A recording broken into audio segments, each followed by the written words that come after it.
بسم اللہ الرحمن الرحیم۔ ناظرین کرام، السلام علیکم۔ آج کی نشست میں انشاءاللہ سورہ النساء کی آیات 1 سے 5 تک کی تلاوت، سید ابوالعلا مودودی کے تفہیم القرآن سے ان تمام آیات کا مکمل ترجمہ، اور پھر انتہائی آسان اردو میں عمومی مفہوم پہ مبنی اپنا منظوم ترجمہ پیش کروں گا۔ ایک دفعہ پھر عرض کر دوں کہ تلاوت کلام پاک جب بھی کریں مکمل ترجمے کے ساتھ کریں جو علماء کرام نے کیا ہے۔ میرا منظوم ترجمہ محض آپ کو آسانی سے مفہوم سمجھانے کے لیے ہے۔ شکریہ۔ جیسا کہ میں نے پچھلی نشست میں عرض کیا تھا کہ سورہ النساء میں اللہ تعالیٰ نے جو احکامات صادر کیے ہیں ان کا تعلق سماج اور معاشرے سے ہے، اور یہ انتہائی اہم سورہ ہے۔ اس لیے آج پھر ایک بار گزارش کروں گا کہ اس سورے کی تلاوت، ترجمہ اور عمومی مفہوم کو غور سے سنیں، اور خاص طور پہ اپنے بچوں کو ضرور شامل کریں۔ شکریہ۔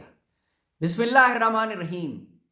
شروع کرتا ہوں اللہ کے نام سے، بڑا مہربان نہایت رحم فرمانے والا ہے۔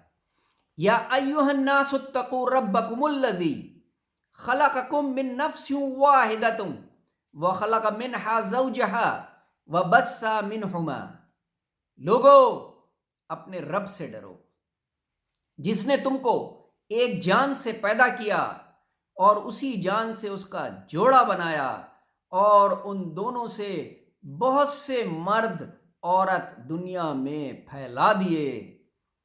اس خدا سے ڈرو جس کا واسطہ دے کر تم ایک دوسرے سے اپنے حق مانگتے ہو، اور رشتہ و قرابت کے تعلقات کو بگاڑنے سے پرہیز کرو۔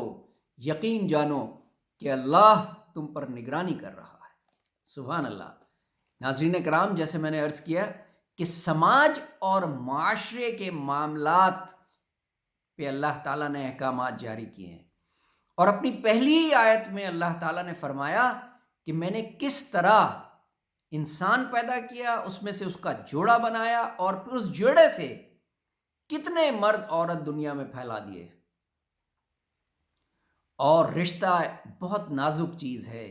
اللہ تعالیٰ نے رشتہ داروں کے ساتھ قرابت داری کو کتنی اہمیت دی ہے، اور کہا ہے کہ یہ بڑے نازک ہوتے ہیں اور ان کو نبھانا بڑا ضروری ہے۔ سبحان اللہ۔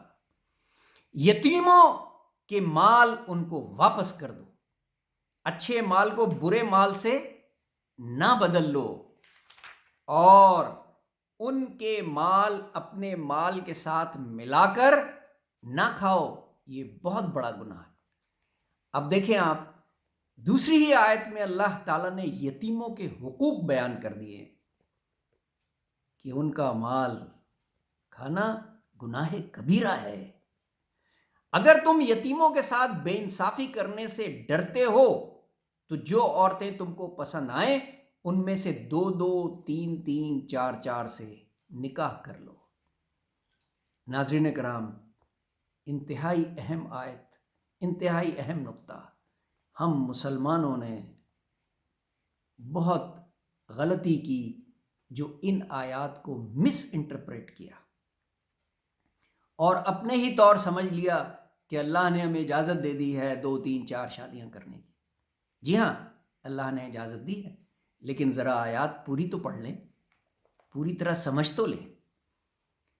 اگلی ہی حصے میں اللہ تعالیٰ نے فرمایا لیکن اگر تمہیں اندیشہ ہو کہ ان کے ساتھ عدل نہ کر سکو گے تو پھر ایک ہی بیوی کرو، ان عورتوں کو زوجیت میں لاؤ، یا پھر ان عورتوں کو زوجیت میں لاؤ جو تمہارے قبضے میں آئی ہیں۔ بے انصافی سے بچنے کے لیے یہ زیادہ قرین ثواب ہے۔ سبحان اللہ۔ اب سمجھے آپ کہ 2 3 4 شادیوں کی اجازت ضرور ہے، لیکن اگر آپ ان کے ساتھ عدل کر سکیں، ان خواتین کے ساتھ جنہیں آپ اپنی بیویاں بنا رہے ہیں ایک سے زیادہ، انصاف کر سکیں۔ یہ سمجھنا اس لیے بھی ضروری ہے کہ اس وقت عرب میں شادیاں کئی قسم کی کیٹیگریز میں ہوتی تھی۔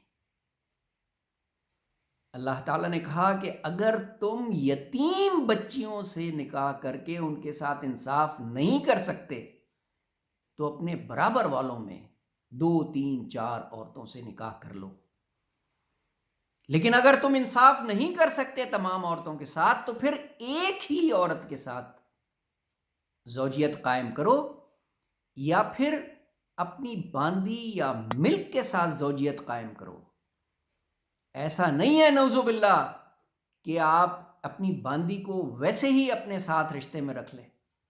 نکاح لازم ہے، زوجیت میں لینا لازم ہے۔ اور اس طرح اللہ تعالیٰ نے یہ بات کلیئر کر دی کہ اگر انصاف کر سکتے ہو تو ٹھیک ہے، ایک سے زیادہ عورتوں کو نکاح میں رکھ سکتے ہو، لیکن اگر انصاف نہیں کر سکتے تو صرف ایک ہی عورت کو اپنے نکاح میں رکھو، اور یتیموں کو کی آزمائش کرتے رہو یہاں تک کہ وہ نکاح کے قابل عمر تک پہنچ جائیں۔ اس سے پہلے جو پچھلی آیت نامکمل رہ گئی اس میں اللہ تعالیٰ نے فرمایا کہ اور عورتوں کے مہر خوش دلی کے ساتھ فرض جانتے ہوئے ادا کرو، البتہ اگر وہ خود اپنی خوشی سے مہر کا کوئی حصہ تمہیں معاف کر دیں تو اسے مزے سے کھا سکتے ہو۔ انتہائی اہم نکتہ۔ ہم سمجھتے ہیں کہ ہمیں نکاح کے فوراً بعد بس ہم اجازت لے لیتے ہیں بیوی سے کہ بھائی مہر معاف کر دو۔ نہیں، ایسا نہیں ہے۔ مہر ادا کرنا انتہائی مناسب اور پسندیدہ عمل ہے۔ ہاں، اگر وہ یہ سمجھتی ہیں کہ ان کا شوہر ان کا مہر ادا نہیں کر سکتا اور وہ خوش دلی سے معاف کر دیں تو ٹھیک ہے، پھر آپ پہ جائز ہے۔ اور اپنے وہ مال جنہیں اللہ نے تمہارے لیے قیام زندگی کا ذریعہ بنایا ہے نادان لوگوں کے حوالے نہ کرو، البتہ انہیں کھانے اور پہننے کے لیے دو اور انہیں نیک ہدایت کرو۔ یہ بہت اہم آیت ہے۔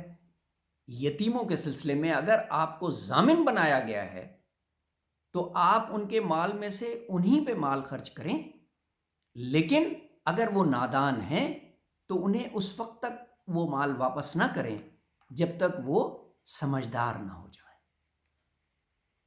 صدق اللہ العظیم۔ اب یہ تمام اہم آیات کو انتہائی آسان اردو میں بیان کروں گا۔ رب نے کہا ڈرو مجھ سے، پیدا کیا ہے تم کو ایک جان سے، جوڑا اس کا، پھر نسل بنائی پوری۔ کرتے ہو تم سوال واسطے رب کے، رشتے بہت نازک ہیں، رب ہے نگہبان۔ رشتے بہت نازک ہیں، رب ہے نگہبان۔ مت کھاؤ مال یتیموں کا، دے دو ان کا مال، بے شک ہے یہ گناہ کبیرہ۔ انصاف کرو ان سے، انصاف کرو ان سے۔ گر کر نہ سکو انصاف یتیم لڑکیوں سے تو کر لو نکاح اپنے پسند کی عورتوں سے۔ جو کر سکو انصاف تو 2 3 4 کر لو، ورنہ بہت ہے ایک، پھر جو ملک ہو۔ بہت آسان بنا کے پیش کر رہا ہوں میں۔ گر کر نہ سکو انصاف یتیم لڑکیوں سے تو کر لو نکاح اپنی پسند کی عورتوں سے۔ جو کر سکو انصاف تو 2 3 4 کر لو، ورنہ بہت ہے ایک، پھر جو ملک ہو، یا پھر جو ملک ہو۔ عدل ہے لازم تم پر ان معاملات میں، کرو ادا خوشی سے مہر اپنی عورتوں کے، ہاں خود وہ معاف کر دیں بے شک تم وہ لے لو۔ ضامن ہو اگر یتیموں کے مال کے، انہی پہ کرو خرچ مال ان کا، واپس نہ کرو جب تک آئے نہ سمجھ ان کو، واپس نہ کرو جب تک آئے نہ سمجھ ان کو۔ صدق اللہ العظیم۔ ناظرین کرام، انتہائی اہم سورہ اور شروع ہی میں انتہائی اہم آیات، غور کیجئے، بار بار سنیے اور سمجھنے کی کوشش کیجئے کہ ملٹیپل شادیوں کی اجازت کس لیے دی گئی مردوں کو، کن حالات میں دی گئی، اور اس میں سب سے اہم نقطہ کیا ہے کہ ان کے ساتھ برابری کا سلوک کیا جائے، ان کے ساتھ انصاف کیا جائے، اور اگر نہیں انصاف کر سکتے تو صرف ایک ہی عورت کو اپنے نکاح میں رکھو، خواہ وہ ملک ہو یا نارمل کیٹیگری کی خاتون۔ بہت شکریہ. اللہ حافظ.